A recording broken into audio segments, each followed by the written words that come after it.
Hello বন্ধুরা, আজ যে বিষয় নিয়ে আলোচনা করব সেটা হচ্ছে মাথা ব্যথা। মাথা ব্যথা একটি সাধারণ রোগ। মাথা যে কোনো কারণেই ব্যথা করতে পারে। মাথা ব্যথার প্রধান কারণগুলো হলো দুশ্চিন্তা,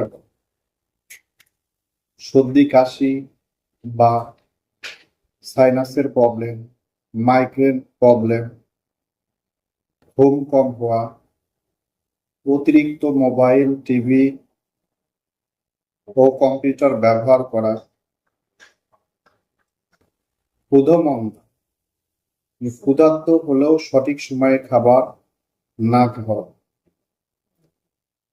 কখন দ্রুত ডাক্তার দেখাবেন?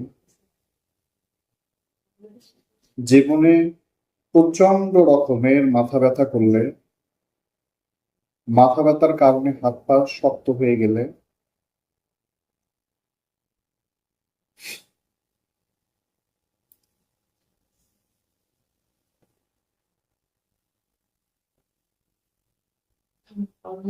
মাথা ব্যথার কারণে জ্বর ও ঘাড় শক্ত হলে, মাথা ব্যথা করলে করণীয় কি?